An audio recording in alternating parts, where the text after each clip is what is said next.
राहुल चौधरी भाई बिल्कुल लग रहे हैं आपकी पैरामेडिकल वाली भर्ती में भी।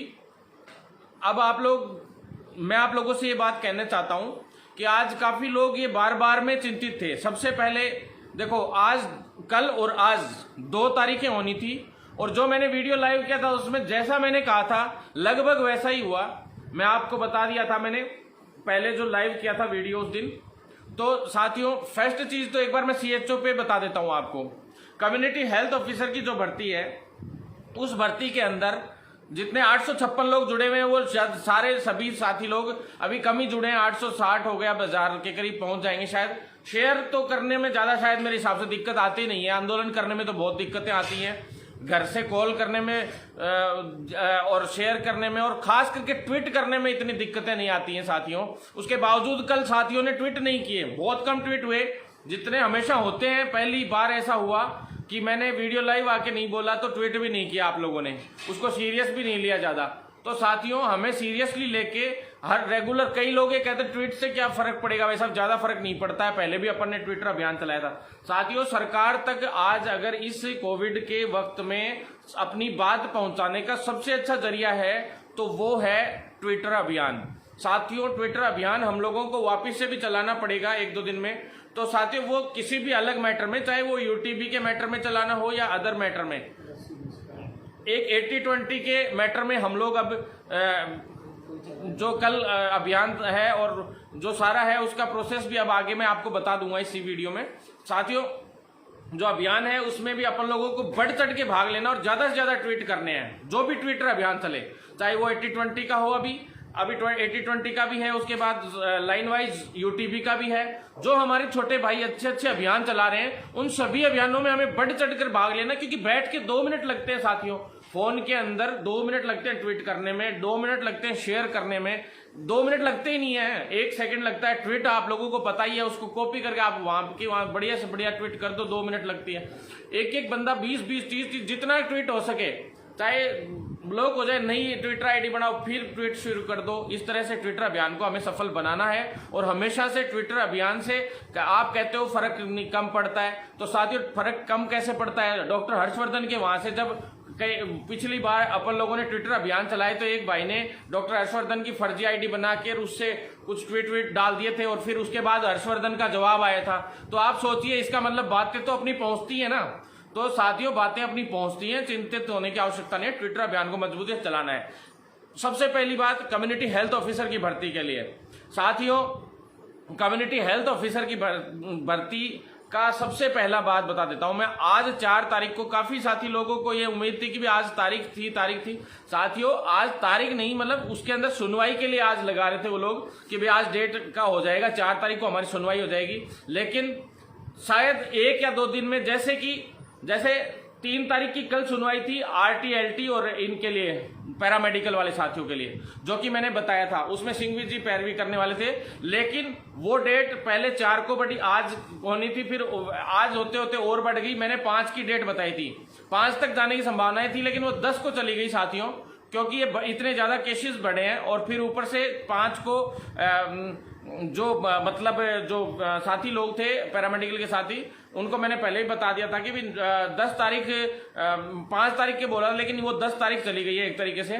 तो साथियों, एक बात बताऊं आप लोगों को, अगर पैरामेडिकल वाले साथी साफ सुन लो आप लोग, अगर ऐसे ही चलता रहा तो तारीख पे तारीख चलती रहेंगी। आप लोगों को जागरूक होना पड़ेगा। आप ज्यादा से ज्यादा लोग भवानी भाई से, लोकेश भाई से और मेरे से ज्यादा व्हाट्सएप पे एक बार भेजें डिटेल सारी, जो लोग जुड़े हुए। कुछ बड़ा करना पड़ेगा और वो बड़ा करेंगे इन्हीं दिनों में। दूसरा, एक बड़ा काम हम लोगों को सीएचओ के लिए भी अभी तैयारी करनी पड़ सकती है, लेकिन जब तैयारी करनी पड़ेगी, जहां तक है मैंने साफ कह दिया था साथियों कि इस वीक का बोला हुआ है, साफ कहा था कि ये वीक था अपने, तो ये वीक फाइनल वीक है। आज भी पीडी साहब से वापस मिला हूं मैं, कल भी मैं पीडी साहब से मिला था, प्लस आज एमडी साहब से भी वापस मिला हूं। तो साथियों, आप इस सब साथियों को कहा था मैंने कि भी इस सप्ताह में सबके लिए खुशखबरी आएगी, और वो खुशखबरी के लिए उन्होंने साफ बोल दिया है, कह दिया है कि चाहे हमें इमरजेंसी चाहे कोर्ट में जाके लेना पड़े, चाहे हमें डायरेक्ट अप्रूवल लेना पड़े, कह तो यही रहे कि अप्रूवल 100% अप्रूवल का ही है। वैसे तारीख वारीख तक कोई बात नहीं थी, का तारीख वारिकता इसलिए कर रहे हैं कि एक दो केसेस अगर हों तो उनका रिजर्व करके रिजल्ट निकालने के हिसाब से भी अगर ऑर्डर लेना चाहें तो वो निकाल सकते हैं, लेकिन फिर लास्ट में अब उनको अपने हिसाब से अब रिजल्ट निकालना ही है। तो साथियों 9 तारीख का जो डिसीजन था सिंगल बेंच के हिसाब से, उसी के हिसाब से फिर अब ये रिजल्ट निकालने का इन्होंने तय कर लिया था और अप्रूवल के लिए फाइल भेज रखी थी। अप्रूवल होके फाइल आने वाली थी, लेकिन एक बात यह है कि एक रघु शर्मा जी नाम के एक मंत्री जी हैं जो गुमशुदा चल रहे हैं अभी काफी समय से, जिनकी एक खबर अच्छी सी लगवाई भी थी, मजबूती से उनकी पैरवी भी करवाई थी अपन ने। लेकिन साथियों डॉक्टर रघु शर्मा जी सारडा चुनाव के बाद से पता नहीं कौन से बिल के अंदर घुस गए हैं। आप लोग जो आप लोगों को जैसे ग्रुप्स बने हुए अपने फेसबुक पे और इन पे ग्रुप्स बने रहते हैं, उन ग्रुप्स के अंदर आप लोग चिकित्सा मंत्री और मुख्यमंत्री को कोसने का ज्यादा काम किया करो। कोई लोग ये कहते रहते हैं भरत भाई अगली तारीख मिल गई, भरत भाई आप जाते हो मेहनत करते हो लेकिन फिर भी अगली तारीख मिल जाए। साथियों अपना काम है मेहनत करने का, मैं आपके लिए लड़ रहा हूं, मैं कि कोई आप लोगों से सैलरी नहीं लेता हूं ना कोई और बात है, लेकिन उसके बावजूद मैं आपको अपना भाई छोटा भाई मानता हूं। कुछ छोटे भाई पता नहीं उनके दिमाग में क्या मानसिकता कौन घुसेड़ देता है, क्या घुसेड़ देता है कि वो जबरदस्ती में फ्रस्ट्रेट होके मेरे को ही कहने लग जाता है भाई साहब ऐसे कैसे हो रहा है वैसे कैसे हो। तो साथियों देखो सबसे पहला काम मैंने साफ विभाग को कह दिया है कि हमारे कैसे भी करके इस सप्ताह के अंदर हमारा अगर रिजल्ट नहीं आता है तो जो सोमवार है, आने वाला सोमवार मंगलवार, इस पे तांडव मचेगा, चाहे कोई कोविड हो चाहे कुछ भी हो। हमने पूरी तैयारी कर रखी है साथियों, और अंदरूनी रूप से जो साथी हमारा साथ देना चाहिए अब आगे, जिसको लगता है कि भाई साहब का साथ देना चाहिए और वास्तव में कुछ होना चाहिए, तो साथियों मैं आप लोगों से कहना चाहता हूं कि सारी तैयारी अपन ने कर रखी है इंटरनली। आप लोग हम लोग तो अभी करने वाले थे, लेकिन हमें उम्मीद थी कि इस सप्ताह में जैसे ये कुछ ना कुछ हो जाएगा, क्योंकि बकायदा केसेस में पैरामेडिकल के केस में तो बकायदा साफ कह दिया था, और मुकुल शर्मा जी से भी हमारी बात हो गई थी। मुझे विश्वास इसलिए भी था पैरामेडिकल वाले केस के अंदर तो कि भाई जो सिंघवी जी थे वो पैरवी कर रहे थे, तो सिंघवी जी पैरवी करते हैं तो पूरा विश्वास रहता है कि ये भर्ती अब निपटने में है एकदम।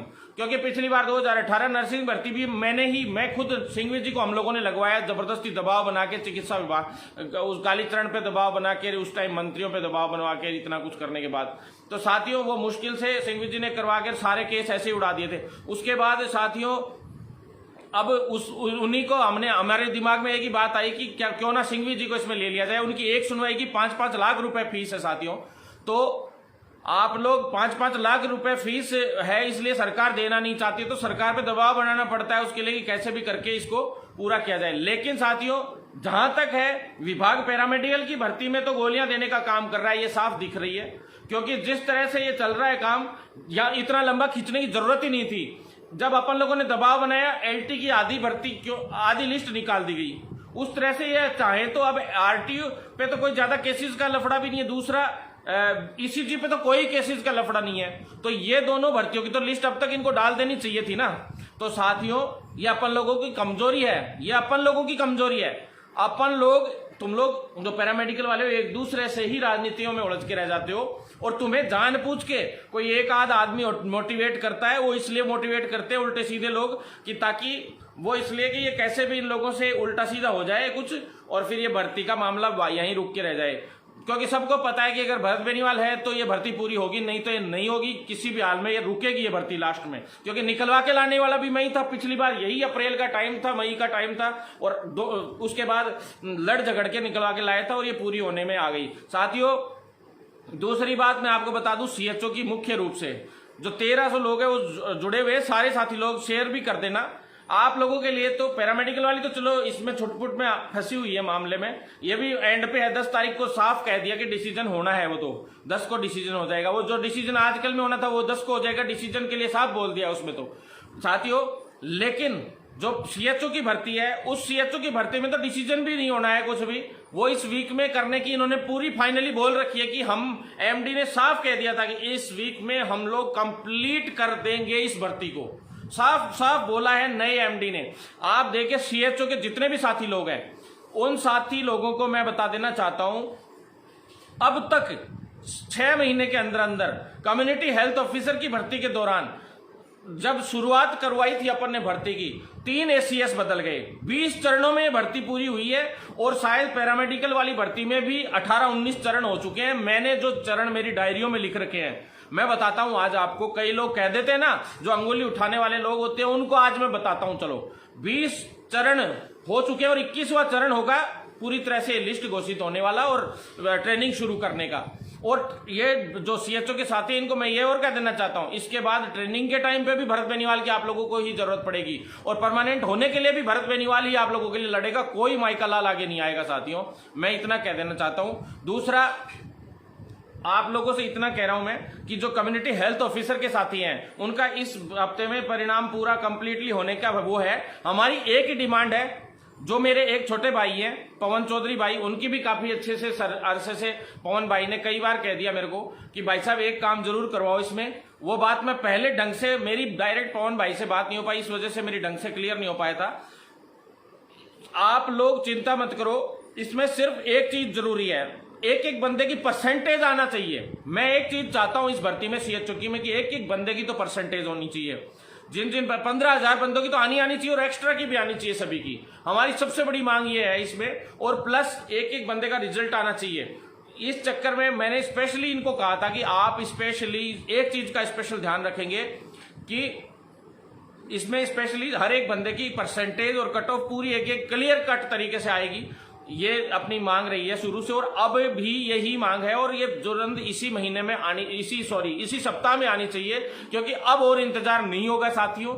बहुत हो लिया इंतजार, इतने दिन से विभाग हो चाहे सरकार हो, सब कोर्ट की वजह से अब इसको गोली भी नहीं कह सकते, कोर्टों में अटके हुए थे। लेकिन 9 तारीख के बाद अब काफी टाइम मिल गया, शायद वर्किंग डे, शायद 8-10 दिन वर्किंग डे नहीं रहा इस वजह से, प्लस ऊपर से कोविड का दबाव आ गया और सबसे बड़ी बात MD चेंज हो गया।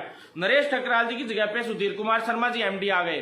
क्योंकि किसी के लिए भी बोलना बहुत आसान होता है, आप लोग घर बैठ के 1-2 जो है, जो छोटे भाई हैं उन लोगों को, 1-2 भाइयों को ये तो है नहीं, कोई मतलब तो है नहीं उनको घर पे बैठे तो वो कुछ ना कुछ ये ग्रुपों में कुछ ना कुछ तैयार रहते हैं। तो उनको मैं बता देना चाहता हूं भाई कि नया MD आ गया। नया MD आने के बाद उसने पूरी फाइल देखी है, पूरी फाइल पढ़ी है, कमिटी में पूरे मामले डिसाइड हुए हैं, ग्रेवियंस के पूरी परिवेदनाओं के मामले डिसाइड हुए हैं, वो होके मैचिंग के लिए रिजल्ट गया है। उनमें से जिन जिन लोगों को कंसीडर करना था उन लोगों को कंसीडर किया गया है, जिनको नहीं करना था उनको हटाया गया है। उसके बाद MNIT में पूरा का पूरा रिजल्ट का मिलान हुआ है। एक भी बच्चे का ऊपर नीचे हो जाए, किसी की परमिशन मिल गई, कोई कंसीडर है और उसको नहीं किया, कोर्ट की तरफ से हैर नहीं किया, तो भर्ती पे स्टे आने के चांसेस हैं। एक चीज ध्यान से रखनी पड़ती है, मतलब जो पूरा कोविड में ड्यूटी लगी हुई है पूरे NHM विभाग में जितना स्टाफ है उसकी, वैसे तो कर्मचारी 28-30 काम कर रहे हैं इसमें, लेकिन वैसे देखा जाए तो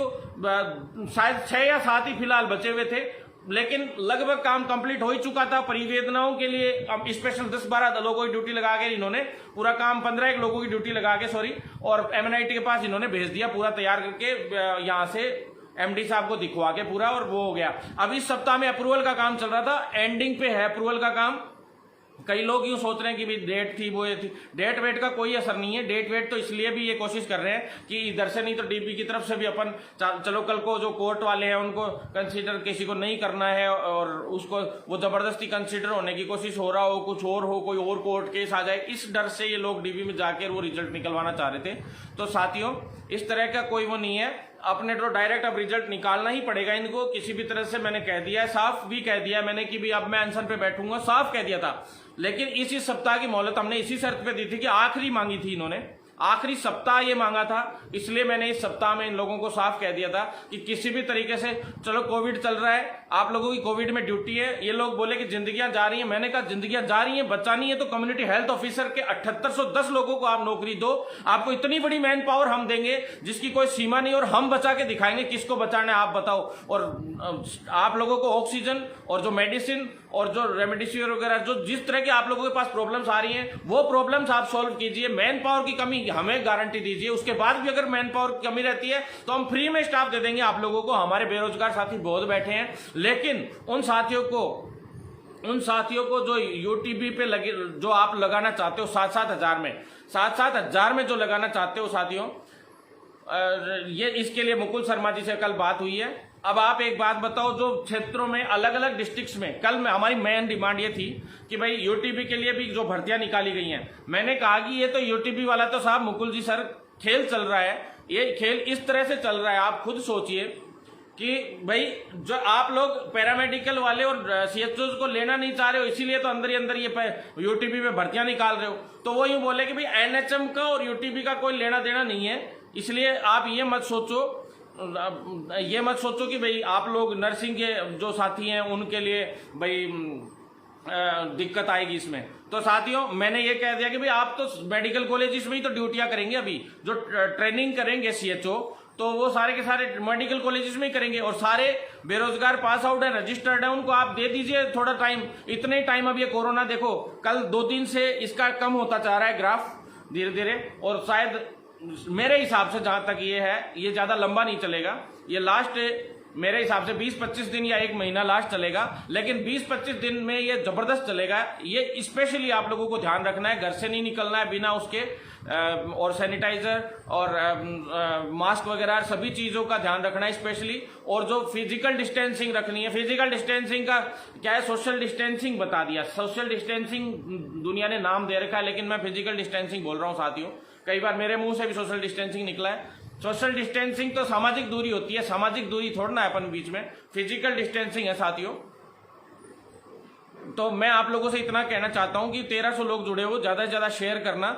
आप लोग तैयारी कर लो, जो साथी मंडे ट्यूसडे वेडनेसडे इन 3 दिनों में फ्री हो और जो जयपुर में मौजूद हो वो अपने फोन नंबर भेज देना। बाहर के साथी लोग नहीं आए, क्योंकि जयपुर में ही हमें स्वास्थ्य भवन तक पहुंचते ही कम से कम 10 बैरिकेड्स का सामना करना पड़ता है। 10 बैरिकेड्स में बीच में से निकलना पड़ता है, तब जाके सारा स्वास्थ्य भवन तक लोग बाग पहुंच पाते हैं। हमारा तो चलो हम तो कहीं भी चले जाते हैं, दिल्ली भी चले जाते हैं, ऐसे समय में भी गए हैं और कोई दिक्कत नहीं है। लेकिन जो साथी लोग हैं जो बेचारे परेशान हैं, जो ज्यादातर चाहते हैं कि फ्रस्ट्रेट नहीं हो, मैंने साफ आज अधिकारियों को यही बोला है कि भाई जितने भी साथी हैं वो बहुत परेशान हैं। वो इसलिए परेशान है कि वो सीएचओ में लगे हुए हैं, और अब एम्स के अंदर या जो केंद्र के भर्तियां हैं उनमें प्लस प्राइवेट हॉस्पिटल्स में उनको 30-30 हजार, 25-25 हजार, 50-40 हजार रुपए सैलरी में उन लोगों को नौकरियां मिल रही हैं। तो बेचारे वो भी ज्वाइन नहीं कर पा रहे हैं, प्लस वो इधर सीएचओ भी उनको ज्वाइनिंग नहीं मिल पा रही है। उनको तो आप लोगों ने हर तरीके से मार दिया एक तरीके से। ऐसे ही पैरामेडिकल वाले साथियों के लिए भर्तियां निकल रही हैं जगह जगह पे। आज वो ना तो दूसरी भर्ती ज्वाइन कर सकते, चारों तरफ से इनको अटका के छोड़ दिया। तो कम से कम आप लोग सारे साथी लोग ट्वीट तो किया करो, सारे साथी लोग की भी, इन लोगों को मैं तो समझा ही रहा हूं, आप लोग भी ट्वीट करो ज्यादा से ज्यादा। साथियों ये जो लोग हैं इनको सबक सिखाना पड़ेगा, ये मजाक नहीं है। ये चलो ये भर्ती तो निपट जाएगी, नई भर्ती भी सीएचओ की आ जाएगी, लेकिन अपन ने स्पेशली जो एक नई भर्ती पैरामेडिकल की, मैंने अगली भर्ती की भी डिमांड रख दी है। और जो साथी लोग, कईयों ने मेरे को फोन किया, मेरे को दुख तो होता है कि भाई यूटीबी पे जो साथी लोग जॉब करना चाहते हैं, अलग अलग डिस्ट्रिक्ट्स में है, बाड़मेर में भर्ती निकली, उसके लिए फोन किया कि भाई साहब इसमें कुछ करवाओ, इसमें तो फर्जीवाड़ा हो रहा है, बैकडोर एंट्रियां करी जाती हैं। ये तो मैं कह रहा हूं कि भाई इनमें होती बैकडोर एंट्रीज हैं। इंटरव्यू बेस पे भर्ती में क्या होगा, वही एनसीटीएस वाली हालत कर दो जो पहले आरयूएचएस में करी थी, फिर एनसीटीएस वाली भर्तियों में अपन ने की थी कि भाई भर्तियां करवाने की कोशिश हुई थी और गमलेर वो फॉर्म फाड़ के 2 अधिकारी पिटे थे। उसमें ध्यान होगा आपको, हीराबाग में मेरे पे मुकदमा भी दर्ज हुआ था उसमें साथियों। फिर वो मुकदमा भी वापस लेना पड़ा, क्योंकि आप जैसे भाइयों की साथ था मेरे साथ, और कभी सरकार कुछ नहीं कर पाई। और साथियों आप लोगों ने साथ बनाए रखा, तो इस भर्ती में भी अब ऐसा कुछ होगा। अगर ये सरकार, अगला वीक सरकार के लिए बहुत बड़ा खतरनाक वीक होने वाला है, और वो वीक में 12 मई को नर्सेज डे भी है। तो 12 मई को हम डॉक्टर हर्षवर्धन के खिलाफ भी एक ट्विटर अभियान चलाएंगे, और राजस्थान में भी सरकार के खिलाफ एक ट्विटर अभियान चलाएंगे। दोनों सरकारों के खिलाफ अपन जबरदस्त ट्विटर अभियान चलाएंगे। आप लोगों को स्पेशली ध्यान रखना है, आगे से कोई भी अभियान हो आप लोगों को सतर्क रहना है, क्योंकि हम लोग एक्टिव अगर सरकार को कर सकते हैं तो सोशल मीडिया के थ्रू तो कर सकते हैं, प्लस ऐसे भी करेंगे। अचानक से मैंने कहा था कि कुछ बड़ी खबर आएगी आप लोगों के पास, और बड़ा आंदोलन का मामला उछल के आएगा सामने, और वो आने ही वाला है। आप वेट एंड वॉच, और बड़ा कुछ होगा भी, तो तैयार रहें साथी सारे के सारे। ये week last and final week था साथियों। सभी को मैंने बोला था कि अब तारीख नहीं लेंगे, ये आखिरी सप्ताह था, बस अब तारीख बहुत हो गई, वी हेट डेट, समझ गए। तो अपन लोग तारीख अब बिल्कुल नहीं लेंगे। अगले सप्ताह से तांडव मचाने का काम शुरू। और मेरे जितने साथी भाई जो जयपुर में मौजूद हैं साथ देने, कोई भी वैसे दिक्कत आएगी मैं देख लूंगा। सिर्फ कोविड से बच के हम लोगों को रहना है बस, और किसी चीज से बच के नहीं, बचने की जरूरत भी नहीं है। साथियों, आप लोगों से इतना निवेदन है कि साथ बनाए रखें। और जो लोग हैं जो चुटपुट एक दो जो ये कोशिश करते हैं कि भरत बेनीवाल को कैसे भी इस भर्ती से हटाया जाए, उससे हटाया जाए, ये किया जाए ताकि ये लोग कमजोर हो जाएं और इस भर्ती को हमेशा के लिए रोका जाए।